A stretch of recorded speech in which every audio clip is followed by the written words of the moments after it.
दोस्तों नमस्कार। आज के जो सोशल मीडिया पर कांग्रेस के बारे में चल रहा है मैं बता नहीं सकता, खबरों में भी चल रहा है और मीडिया पूरी तरह से गंदगी फैला रहा है कांग्रेस के बारे में।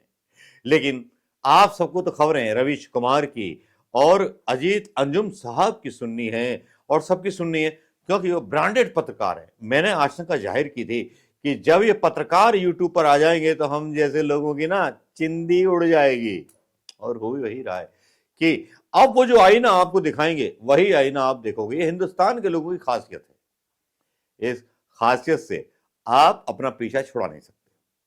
जो खबरें हैं वो खबरें हैं, और जो खबरें हम बताना चाहते हैं वो खबरें आप तक नहीं पहुंच पाती। इसीलिए मैंने कई दिनों से चिढ़ के मारे फैसला लिया था कि सही है, भागो भागो एक नए दौर के साथ उन लोगों के पीछे जिन्होंने कभी कांग्रेस के खिलाफ बोला था।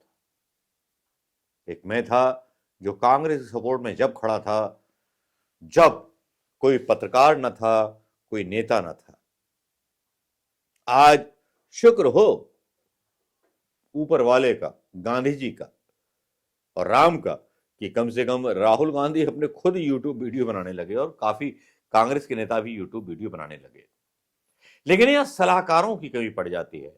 चलिए मुलाहिजा करते हैं अजय राय, जिनकी आज इतनी बेइज्जती हो रही है सोशल मीडिया पर, मैं बता नहीं सकता। अजय राय साहब मिलने पहुंचते हैं, बयान देते हैं आजम खान साहब से। ये आजम खान वही लोग हैं जो कांग्रेस को कोसते थे, और कांग्रेस विरोधी पॉलिटिक्स करने के बाद मुलायम सिंह एंटर हुए थे इस पॉलिटिक्स में। बीजेपी को इतना बदनाम नहीं किया गया था, कांग्रेस को बदनाम किया गया था, और मुलायम सिंह की इस पॉलिटिक्स की वजह से बीजेपी उत्तर प्रदेश के अंदर आई। थोड़ा दिमाग लगाइए, सोचिए, दिमाग के बल्ब ऑन कीजिए। और मुलायम सिंह को भारत रत्न किसने दिया? मुझे कहने की कोई जरूरत नहीं है भाई, आपको पता है, सब पता है।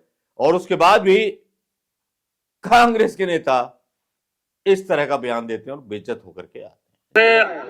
हम आज इंसानियत मानवता जो सबसे बड़ी चीज है, इंसानियत मानवता के नाते हम लोग आजम खान साहब से मिलने आए हैं। जिस तरीके से भारतीय जनता पार्टी की सरकार इनके परिवार और इनको प्रताड़ित कर रही है, परेशान कर रही है, आज पूरी कांग्रेस पार्टी, आज हम आए हैं इनको यहाँ पर संबल देने, और ये निश्चित तौर से दुख की घड़ी में हम उनके साथ खड़े हैं। और आगे सर, आप जो नहीं आए हैं तो कहीं ना कहीं अखिलेश यादव ने कहा है कि क्या सत्ता आपको लगती है आजम के लिए स्टैंड कर रही है? देखिए, हमारा अपना काम है, अपनी सोच है, मैं अपनी सोच अपने उससे आया हूं कि आज कोई व्यक्ति दुख में है, कष्ट में, इसके पहले भी आपने देखा होगा, चाहे वो ओम्भा सोनभद्र की घटना हो, चाहे उन्नाव की घटना हो, चाहे लखीमपुर खीरी की घटना हो, चाहे वो हाथरस की घटना हो, हर जगह हमारे कांग्रेस के नेता प्रियंका जी, राहुल जी हर जगह खड़े रहे। तो निश्चित तौर से हम लोग कांग्रेस के सिपाही हैं।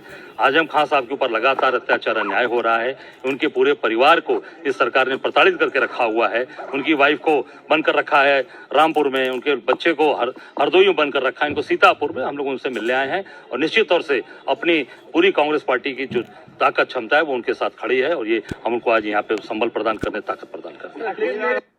आजम खान से मिलने पहुंचे थे अजय राय, और उसके बाद बड़ी थू-थू हो गई। अमन यदुवंशी डालते हैं सीतापुर की जेल में बंद। सपा नेता आजम खान ने यूपी कांग्रेस के प्रदेश अध्यक्ष अजय राय से मिलने से इनकार कर दिया।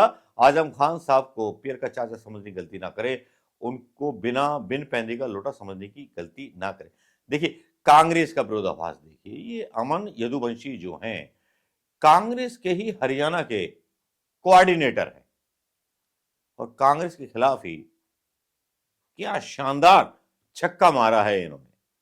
यदुवंशी साहब, सच बोलने के लिए बहुत बहुत धन्यवाद। भाई, ऐसे ही लोग चाहिए जो सच बोल सके और आईना दिखा सके कांग्रेस को। लोटे पोटे से नजर आते हैं कांग्रेस नेता, लुटे पिटे से, क्योंकि जितने भी अध्यक्ष बनाए गए उन्होंने कांग्रेस संगठन को खड़ा करने पर अभी तक जोर ही नहीं दिया। प्रियंका गांधी वहां जाती हैं केवल और केवल उनका एक मूवमेंट आयोजित किया जाता है कांग्रेस के द्वारा कार्यकर्ताओं को उत्साहित करने के लिए, लेकिन संगठन नहीं बनाया जाता। जिलाध्यक्ष बना दिए जाते हैं, ब्लॉक अध्यक्ष बनाए जाते हैं, और प्रियंका गांधी का दौरा होता है तो सब पे जिम्मेवारी दी जाती है कि भैया इतने लोग यहां से लाओ, इतने लोग वहां से लाओ। ऐसे थोड़ी चलता है। राहुल गांधी अध्यक्ष थे तो थोड़ा परिवर्तन हो रहा था, लेकिन धीरे धीरे। लेकिन ये कांग्रेस की जो पुरानी दीमक ही कहूंगा इसको, क्योंकि इसलिए दीमक कहना पड़ रहा है इसको कि कांग्रेस को खा रही है अंदर अंदर। मध्य प्रदेश के अंदर ये बीमारी अब लग गई है। मध्य प्रदेश के अंदर भी बीमारी इस बात की लग गई है कि नेताओं के प्रियजन जो 3 बार से चुनाव हार गए हैं, उनको भी टिकट दे दिया जाता है, और जो कांग्रेस में जीतने का मादा रखते हो उनको टिकट नहीं दिया जाता।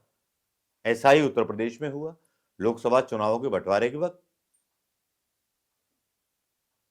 कांग्रेस के जो अध्यक्ष है वो इतने दृष्टिहीन और अदूरदर्शी क्यों हैं, मुझे समझ में नहीं आता।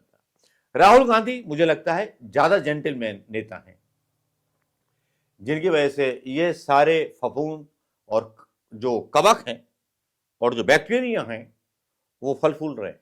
राहुल गांधी को इनका इलाज करना चाहिए। राहुल गांधी को, लेकिन राहुल गांधी तो अध्यक्ष ही नहीं।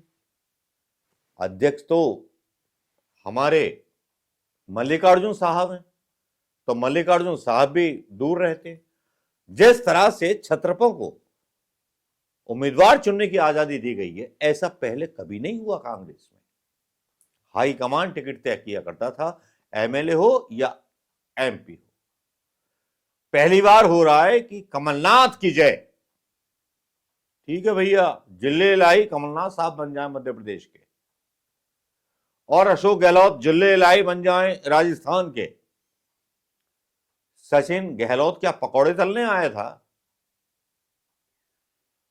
बहुत सीधी सी बात है यार, समझने की बात है। राहुल गांधी जी, मेरे कार्यकर्ताओं को मेरी बात समझ में आ रही हो तो समझाइएगा, जो राहुल गांधी और कांग्रेस से दिल से मोहब्बत रखते हैं।